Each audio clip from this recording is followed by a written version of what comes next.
হজের সওয়াব মিলে, একটি হজের সওয়াব মিলে, মাকে একবার দেখিয়ে দে। তবে আপনার বাচ্চা, আপনার ছেলে আপনার কবরে গিয়ে আপনার পাশে দাঁড়িয়ে জিয়ারত করবে। কোরআন শরীফের মধ্যে ঘোষণা করে বলেন, যে আয়াতে কারিমা তেলাওয়াত করার সৌভাগ্য অর্জন করেছি, আল্লাহ তাবারক ওয়া তাআলা সেই আয়াতের একটা অংশে বলছেন ওয়াবিল ওয়ালিদাইনি ইহসানা। আপনারা কিছুক্ষণ পূর্বে আমাদের নায়েবে ইমামের জুবান দ্বারা শুনলেন যে তিনি বলছিলেন মায়ের গুরুত্ব কতটা, মায়ের মর্যাদা কতটা। হাদিসে নবী পাক সাল্লাল্লাহু তাআলা আলাইহি ওয়াসাল্লাম মায়েদের কতটা মর্যাদা দিয়েছেন। কিন্তু মুআজ্জাজ সামিন কেরাম, আমাদের সেই মা সেই মর্যাদাকে কায়েম রাখতে পারেন না।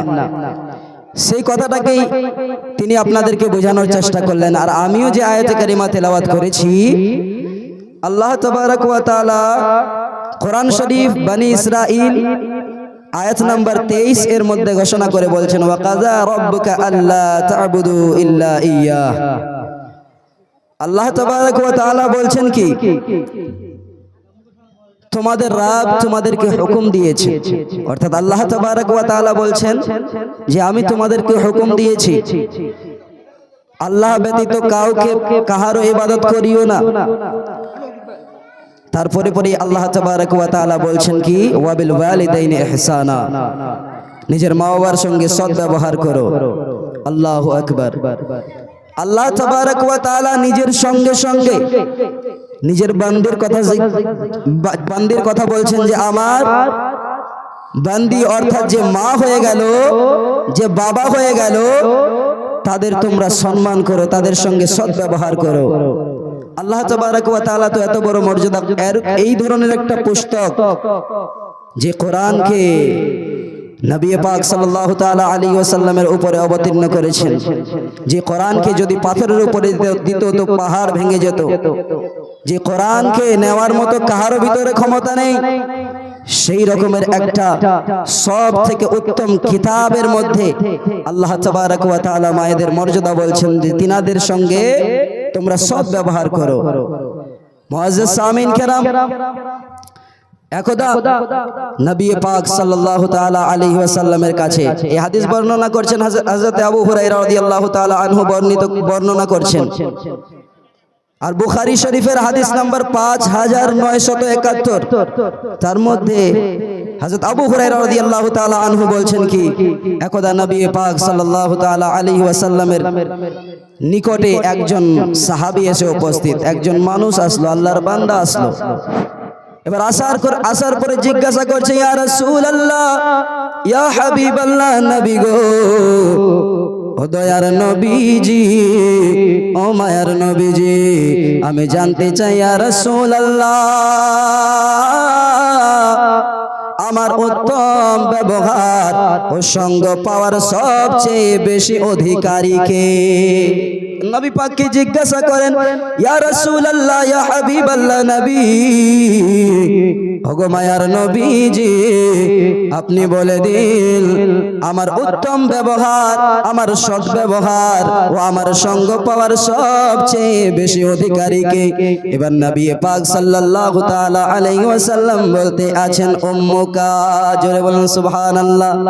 নবী আমার বলছেন উম্মুকা, আমার সাহাবী, শোনো শোনো, তোমার সবচেয়ে বেশি তোমার উত্তম ব্যবহার পাওয়ার ও তোমার সঙ্গ পাওয়ার যে যোগ্যতা রাখে সেটা আর দুনিয়ার বুকে অন্য কেউ নয়, সেটা হলো তোমার মা।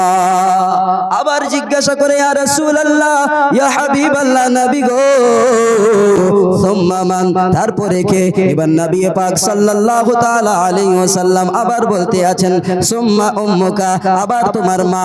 আবার সেই সাহাবী জিজ্ঞাসা করেন ইয়া রাসূলুল্লাহ, ইয়া হাবিবাল্লাহ, ও দয়ার নবীজি, ও মায়ার নবীজি, তারপরে কে? সুম্মা মান, তারপরে কে? এবার নবী পাক সাল্লাল্লাহু তাআলা আলাইহি ওয়াসাল্লাম আবার বলতে আছেন সুম্মা উম্মুকা, তারপরেও তোমার আম্মা। যখন তিনবার ধরে নবী পাক সাল্লাল্লাহু তাআলা আলাইহি ওয়াসাল্লাম মায়েদের কথা বললেন। তারপরে পরে আবার বলতে আছেন, সেই সাহাবী জিজ্ঞাসা করেন, ইয়া রাসূলুল্লাহ, নবী গো, তারপরে কে আমার সবচেয়ে বেশি সৎ ব্যবহার পাওয়ার যোগ্যতা রাখে? এবার নবী পাক সাল্লাল্লাহু তাআলা আলাইহি ওয়াসাল্লাম বলতে লাগলেন, সুম্মা আবুকা, তারপরে হলো তোমার বাবা। মুআজ্জাজ সামিন কেরাম, নবী পাক সাল্লাল্লাহু তাআলা আলাইহি ওয়াসাল্লাম আমাদেরকে বোঝানোর জন্য বলছেন, দেখো মায়ের মর্যাদা কত বেশি। আর এইদিকে আল্লাহ তাবারক ওয়া তাআলা কোরআন শরীফের মধ্যে সূরা বনী ইসরাইল আয়াত নং 23 এর মধ্যে বলে দিলেন, ওয়া বিল ওয়ালিদাইনি ইহসানা, তোমরা তোমাদের বাবা মায়ের সঙ্গে, তোমরা তোমাদের গার্জিয়ানের সঙ্গে সৎ ব্যবহার করো। নিজের বাবা মায়ের সঙ্গে সৎ ব্যবহার করার কথা আল্লাহ তাবারক ওয়া তাআলা কোরআনের মধ্যে বলেছে। আর এদিকে নবী পাক সাল্লাল্লাহু তাআলা আলাইহি ওয়াসাল্লাম হাদিস পাকের মধ্যে বলে দিলেন, তিনবার তোমার আম্মা, তারপরে তোমার আব্বা। তো এবার বলবো বাবাজি, মায়েদের যে মর্যাদা নবী পাক সাল্লাল্লাহু তাআলা আলাইহি ওয়াসাল্লাম এত বলে গিয়েছেন, কিন্তু এখন আফসোসের বিষয় কি জানেন? মায়েরা নিজের ছেলেকে, নিজের বাচ্চাদেরকে ইলমে দ্বীনের শিক্ষা থেকে অনেক দূরে সরিয়ে রেখেছে। আল্লাহু আকবার কবীরা। যে নবী পাক সাল্লাল্লাহু তাআলা আলাইহি ওয়াসাল্লামকে না পেলে আমরা এতাম না, আসতাম না। যে নবী পাককে আল্লাহ তাবারক ওয়া তাআলা না সৃষ্টি করলে এই পুরো কুল কায়নাতকে সৃষ্টি করতেন না। সেই নবী সাল্লাল্লাহু তাআলা আলাইহি ওয়াসাল্লাম হাদিস শরীফের মধ্যে বলেছেন, আল ইলমু ফারিদাতুন আলা কুল্লি মুসলিমিন ওয়াল মুসলিমা, সমস্ত মুসলমান নর নারীর উপরে ইলমে দ্বীন শিক্ষা অর্জন করা হলো ফরজ। এবার ইলমে দ্বীনের বাক্য যদি বলতে যাই, ইলমে দ্বীনের বিষয় যদি বলতে যাই, লম্বা ঘটনা ঘটে যাবে।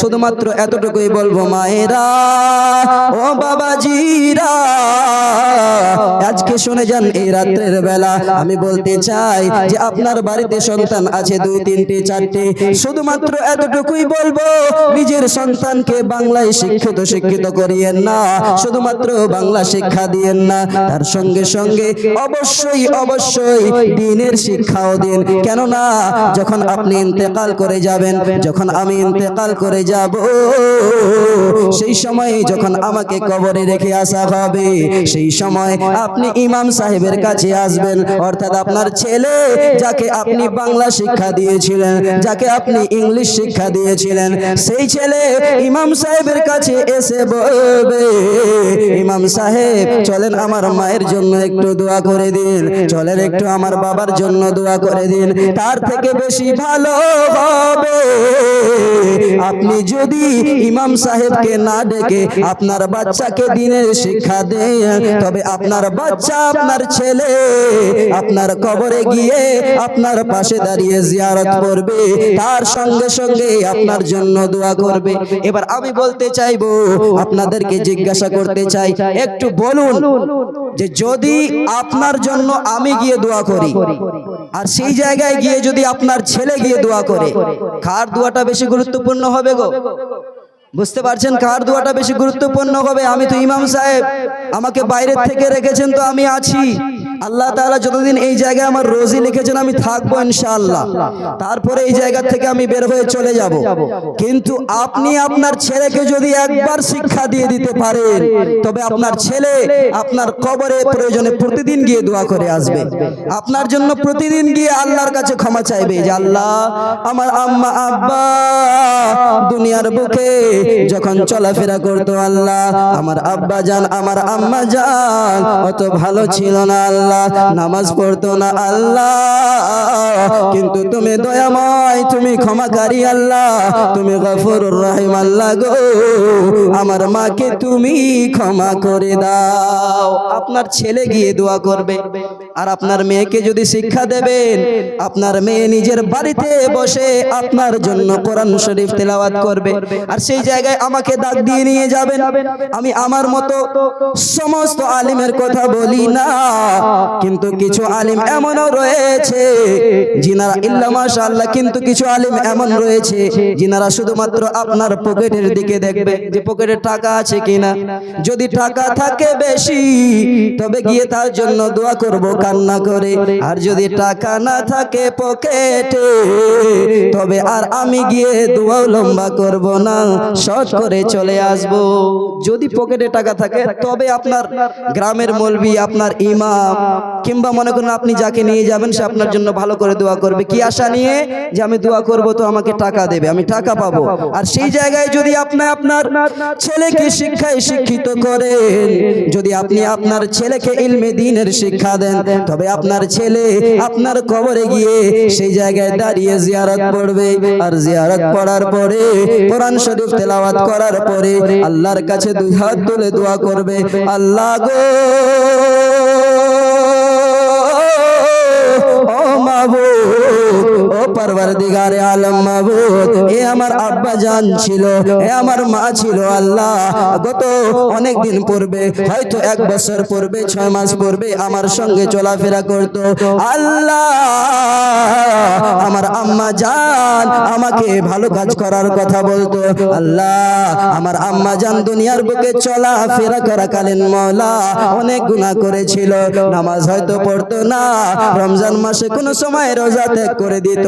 সেই আপনার সন্তান আপনার জন্য সেই কবরস্থানে গিয়ে দোয়া করবে যে আল্লাহ আমার আম্মা জানকে তুমি বখশে দাও। আর আপনার ছেলের চোখ থেকে যে জল বের হবে সেই জলের দাম, সেই জলের মূল্য আমার চোখের জলের সঙ্গে হবে না। আমি তো দোয়া করব শুধুমাত্র দেখিয়ে, আমি তো কান্না করব দেখিয়ে, কিন্তু আপনার ছেলে যে আপনার জন্য কান্না করবে সেই রূপ কান্না আমার চোখে আসবে না। আপনি আমার অধিক থেকে অধিক প্রিয় হয়ে যেতে পারেন, আপনাকে আমি নিজের সিনায় রাখতে পারি, কিন্তু যেহেতু আপনি আমার নিজের আব্বা নয়, তো আমি আপনার কবরে গিয়ে যে দোয়াটা করব আপনার নিজের সন্তানের মতো করতে পারবো না। তাই বলি বাবাজি, নবী পাক সাল্লাল্লাহু তাআলা আলাইহি ওয়াসাল্লাম বলেছেন হাদিস শরীফের মধ্যে যে মা বাবার খিদমত করো, কিভাবে খিদমত করবা তার সঙ্গে নবী আমার বলেছেন যে মায়ের পায়ের নিচে যদি জান্নাত, তো এই যুবকেরা, এই আমার উম্মত উম্মতিরা শুনে নাও, নিজের বাবার আবার বেয়াদবি করিও না, কেননা তোমার মায়ের পায়ের নিচে যদি জান্নাত আছে তো তোমার বাবার বাপ হলো জান্নাতের সেই দরজা, তোমার বাবা দরজা। শুধুমাত্র মায়েরই খিদমত করবা, বাবাকে ত্যাগ করে দেবা, এটাতেও চলবে না। আল্লাহ তাআলা বললেন ওয়াবিল ওয়ালিদাইনি ইহসানা, এই জায়গা বললেন মা বাবার সঙ্গে সদ্ব্যবহার করো। আল্লাহ তাআলা এটা বলেননি যে শুধু মায়েরই সঙ্গে সদ্ব্যবহার করো। মুআজ্জাজ সামিন কেরাম তো কবি কত সুন্দর ভাষায় লিখেছেন, মা কেন এত দামি জানে না সকলে, মা কেন এত দামি জানে না সকলে, জানতো যদি পড়তো নিজে কোরআন হাদিস খুলে, বলেন সুবহানাল্লাহ। বলছে জানতো যদি পড়তো নিজে কোরআন হাদিস খুলে, একটি হজের সওয়াব মিলে, একটি হজের সওয়াব মিলে, মাকে একবার দেখিলে, মা কেন এত দামি জানে না সকলে। আপনি আপনার ছেলেকে বাংলা শিক্ষা দিয়েছেন, আপনার ছেলে স্কুলে গিয়ে ইংরেজি পড়েছে ABCD, এবার বাংলা পড়েছে অ আ ক খ, এবার আপনার ছেলে এই পড়ে হাদিসের মর্যাদা কি বুঝবে? আপনার ছেলে বাংলা ইংরেজি পড়ে আপনার ছেলে হাদিস কিভাবে পড়তে পারবে? দেখুন না, আমাদেরকে নবী পাক সাল্লাল্লাহু তাআলা আলাইহি ওয়াসাল্লাম বলে গিয়েছেন, একজন সাহাবী জিজ্ঞাসা করেন, ইয়া রাসূলুল্লাহ, আমি আমার আম্মাকে নিজের পিঠে করে নিয়ে হজ করিয়ে নিয়ে এসেছি, ইয়া রাসূলুল্লাহ, আমার মায়ের হক কি আমি আদা করতে পেরেছি? জিজ্ঞাসা করছে, বলে ইয়া রাসূলুল্লাহ, আমার মাকে আমি আমার পিঠে করে নিয়ে গিয়ে হজ করে নিয়ে আসলাম, ইয়া রাসূলুল্লাহ, আমি কি আমার মায়ের হক আদা করতে পারলাম? তো নবী পাক বলছেন যে না, আরে তুমি তোমার মায়ের শুধুমাত্র তোমাকে যে খিদমত করেছিল, তোমার সেবা যত্ন করেছিল, সেই সময়টার এক মুহূর্তেরও তুমি হক আদা করতে পারোনি, আদা হয়নি। তো আজ আপনি আর আমি কোথায় আছি? নিজের বাবা মায়ের হক কত বলেছে দেখুন। মা কেন এত দামি জানে না সকলে, জানতো যদি পড়তো নিজে কোরআন হাদিস খোলে। একটি হজের সওয়াব মিলে, একটি হজের সওয়াব মিলে, মাকে একবার দেখিলে। মা কেন এত দামি জানে না সকলে, 10 মাস 10 দিন মায়ে গর্ভে ধারণ করেছিল। বলুন সুবহানাল্লাহ। 10 মাস 10 দিন গর্ভে ধারণ করেছিল মা, সহ্য করেছিল কত মায়ে যন্ত্রণা, সহ্য করেছিল মায়ে কত যন্ত্রণা। 10 মাস 10 দিন গর্ভে ধারণ করেছিল মা, সহ্য করেছিল মায়ে কত যন্ত্রণা। সেই মাকে কষ্ট দিলে, সেই মাকে কষ্ট দিলে আল্লাহর আরশ টলে। কেন এত দামি জানে না সকলে, মা কেন এত দামি জানে না সকলে। জানতো যদি দেখতো নিজে কোরআন হাদিস খোলে, জানতো যদি দেখতো নিজে কোরআন হাদিস খোলে। মুআজ্জিজ সামিন کرام, আর বেশিক্ষণ সময় নেব না, এটাই বলে আমি আমার বক্তব্য ইতি করব যে সকলে শুনলেন, সকলে বুঝতে পারলেন। আল্লাহ তাআলা মা বাবার খিদমত করার কথা বলেছেন, নবী পাক খিদমত করার কথা বলেছেন, সদ্ব্যবহার করার কথা বলেছেন। আজ আমাদের মা বাবা যিনাদের জীবিত আছে, আমি আল্লাহর কাছে দোয়া করি যেন আমাদের সকলকেই আল্লাহ তাবারক ওয়া তাআলা নিজেদের মা বাবার খিদমত করার তৌফিক দেন। সকলে বলুন আল্লাহুম্মা আমিন। তার সঙ্গে সঙ্গে শেষে এটাও দোয়া করি যেন আল্লাহ তাবারক ওয়া তাআলা আমাদের মধ্য থেকে যিনাদের আম্মা আব্বা জান ইন্তেকাল করে চলে গিয়েছে, তিনাদেরকে যেন, আমাদের আব্বা আম্মা জানদেরকে যেন জান্নাত নসিব করে দেয়। সকলে বলুন আল্লাহ।